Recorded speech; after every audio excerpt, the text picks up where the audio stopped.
Alright, what's up guys? My name is Zach and today I am driving a 1976 Pontiac Firebird. Up front is a 5.7 liter V8 and down below is a 3-speed automatic transmission. Now I am super excited to be driving this Firebird for two reasons. First of all, this car should not be on the road at all. For many reasons more than one. Obviously its condition, but second of all, the Firebird in the 70s had a very rocky start, and so I'm excited to share that with you today. But the second reason is the fact that I love driving cars that were destined for the scrap heap, but are still kept on the road.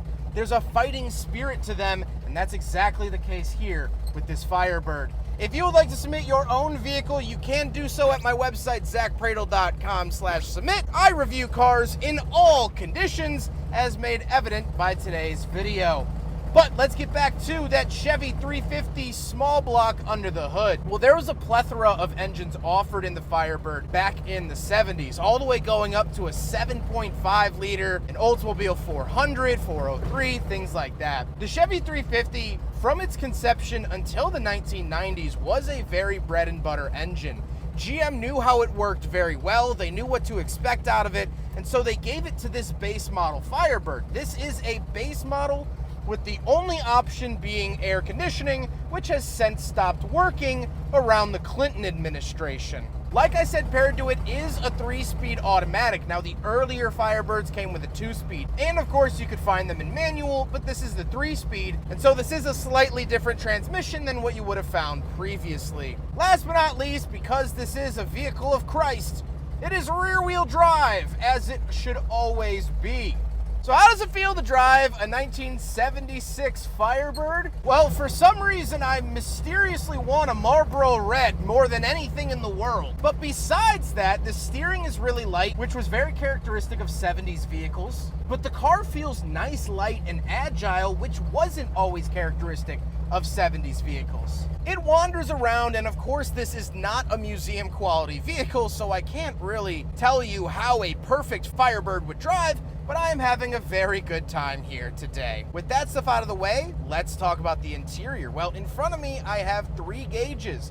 Off to the left is an oil light, water light, and amp light. Now, you would have gotten a tachometer and upper trims, but this was not that. In the center, I do have a fuel gauge, and off to the right is my speedometer, along with the radial tuned suspension badge in the center. I absolutely love the nonsense jargon that Pontiac was doing back in the 70s. On the steering wheel, I do have horn buttons and a Pontiac logo, but that's literally it. Off to the left, we do have our wipers, as well as our headlights, and a climate vent. Like I said, this actually was optioned with air conditioning, which is cool to see. On the door, we have manual mirrors, manual windows, and the latch to get in and out. Moving into the center, we have a push button because the key stopped working, as you'll find out a little bit later on in this video. And we have climate control vents off to the right, climate controls down below, and a 12-volt outlet for your cigarette lighter.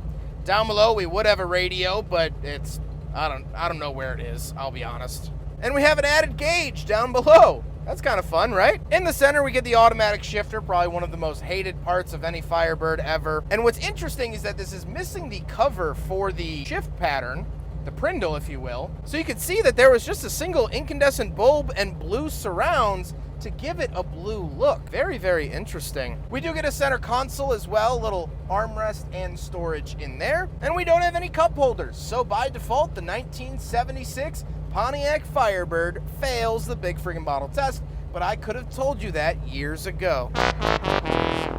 Now, the seats are very comfortable. 70s cars had very comfortable seats, but on the other side of that, they weren't very good at holding you within the car. So when you drive around, you kind of flop around every once in a while, but that's okay. That's what gives the 70s cars their charm, at least in my opinion. However, speaking of seats, we do have back seats. So let's go do a back seat review. Now, Ted did say that these seats are stuck in place. They fold forward, but they don't scoot forward. So I'm still gonna... All right. The seats themselves, although they reek of cat piss and rat urine, they're comfortable. I don't like being back here, though. It feels like a biohazard, but project car. What can you do? Let's break our way into the trunk. So the owner, Ted, said if you open up the trunk, you'll need this. And this is a shooting cars first. So in order to get into the trunk, you do pull down the rear license plate, but he said you just shove it in and twist. I swear to God, if this works, which way do I twist? I've never broken into anything. Oh, got it. Oh, no, dang it. All right. So, that was a first here on the Shooting Cars channel. And, well, there's not much trunk left, if I'm being brutally honest. If you want to know how bad the Bondo is, actually, it's over here. Fender, right? Plenty of Bondo. Old fender. They just put a fender over it. Whoever did that. So, yeah, here's the trunk. It's not the prettiest, but neither am I, so not one to judge. But, yeah, I'll give the owner his flathead back. Now we gotta talk about the looks, and obviously this is 50 Shades of Blue and Bondo, but I love the look of this, and if you notice, the front end is a little bit different. They changed the front end in 1977 to the more popular Smokey and the Bandit front end with the dual headlights. This kind of looks like a Vega. It kind of fit more with GM's other vehicles than the later Firebirds did, and so I actually kind of like that. But the tail end is, of course, so unapologetically Firebird, and speaking of Smokey and the Bandit, that movie was filmed before 1977. However, the car featured in the film is technically a 1977. It was actually one of these, a 1976, with the 1977 front end pasted onto the front of it. GM hadn't built enough of them yet, but they had enough front bumpers, so they sort of made it a mismatch for the movie. Kind of interesting to see. But with all of that being said, let's get on to my final thoughts. Why do I say that this car shouldn't really exist here today? Well, besides the obvious that this looks like it was pulled out of a field, because it quite literally was, and is just getting turned into a parts car, the Firebird as a whole was kind of destined to fail. In 1970, when they debuted this body style, they had issues at the factory with the stamping process and some of the engineering, and so they actually had to delay it until February 26th of 1970. So by the time the cars hit the dealer lots, the 1971 models were very, very close. So the first year is considered 1970 and a half. So not a great start. But then in 1971, they lowered the compression of the engine for the emissions laws. Okay, not wonderful. In 1972, there were factory strikes at the Lordstown plant in Ohio that almost canceled the Firebird and Camaro because GM was starting to lose a lot of money. They almost canceled it in 1972. In 1974, they were required to put the 5-mile-an-hour bumpers on and safety equipment, which added almost 200 pounds to the vehicle. In 1975, they downsized the automatic transmission to fit with the catalytic converter. And in 1976, they lost the 7.5-liter V8 option due to the emissions. It just wasn't going to pass, so they started downsizing the engine. Nearly every model year, this car was on the brink of ending. And from 1970 to 1976, they sold 446,695 of these, which is a lot of cars. Wasn't like they were only selling 2 a year. Then the movie came out, and everyone and their dad wanted a Trans Am. And so from 1977 to 1980, in just half the amount of years, they sold 661,822. One single film, and quite frankly, one single mustache and cowboy hat man saved this car from the brink. Every single corner that the Firebird turned was no good, and yet it prevailed. And that's why I love this car too.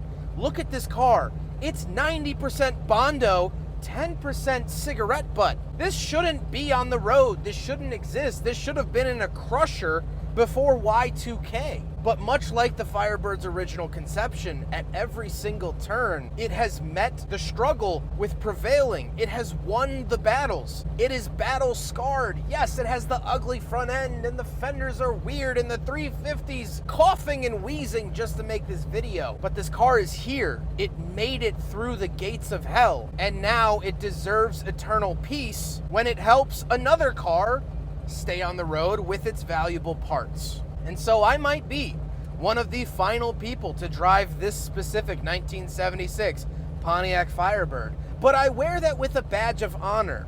And I salute this car like I would anyone that's been through traumatic events, that has survived this harsh, harsh battle that we call life. This car is here, and its winning spirit isn't going away anytime soon. I hope you guys enjoyed the video. Huge thank you to Ted for letting me take out his 1976 Firebird. This car is going to help keep a beautiful 1977 on the road, which I'm sure you'll see on the channel at some point. Ted has been absolutely awesome to work with. He's one of my favorite people to film with. We filmed so many of his vehicles in the past, I can't even recount how many. Ted is wonderful, and I will keep coming back. So thank you very much, Ted. But I hope you guys enjoyed the video. Don't forget to rate the video, comment on the video, and subscribe if you really liked it. Take care, guys.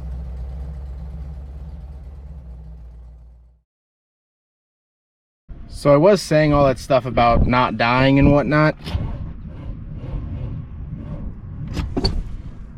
It's dead.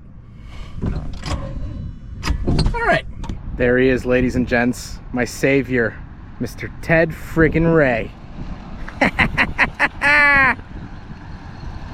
Saved by the Griswold's Taurus. Who would have thunk?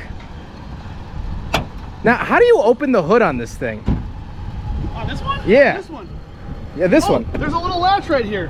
So I grabbed that, but then I couldn't find the secondary. Oh, so it's one? Okay. And then two. Oh, you push the same one? Yeah, you have to pull it twice, and it Ah. grabs. It's like there's a safety on top of that,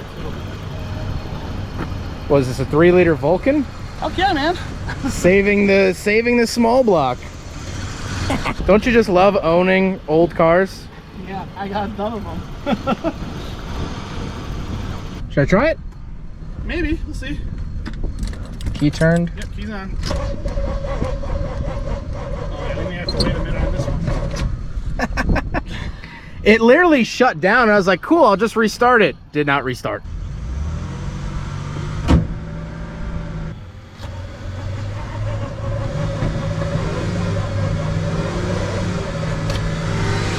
It's got to sit for longer.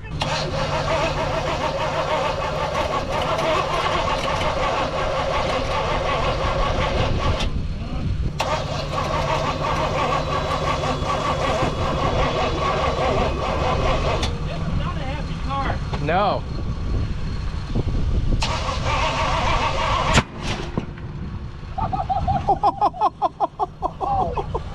That scared the piss out of me. Ow, that hurt my ear. That hurt my, that was actually a gunshot.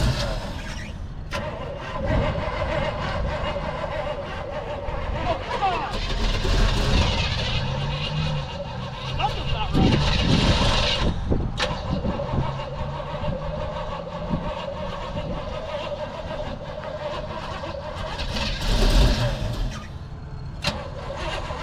I think we're towing it home. Oh. No, something's not right.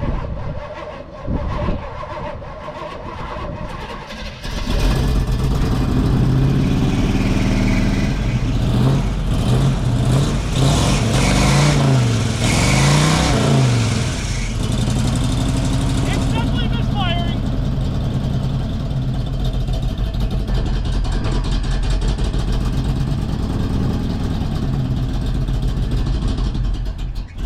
Oh God. Yeah, something's not right. Somewhere's not right. Should we flat tow? Yeah, we're gonna. I mean, unless you want to drive the wagon, and I'll drive this home. I feel like it's just gonna die again, like once you put it under load. Because it's not, something's not right. It's misfiring badly. Like I don't know if this came. Well, it's a little loose, but it shouldn't be the problem. So in case you saw the POV driving portion at the beginning of the video, and we're like, it looks like he's tailgating a Taurus. That's because I was. It's being flat towed.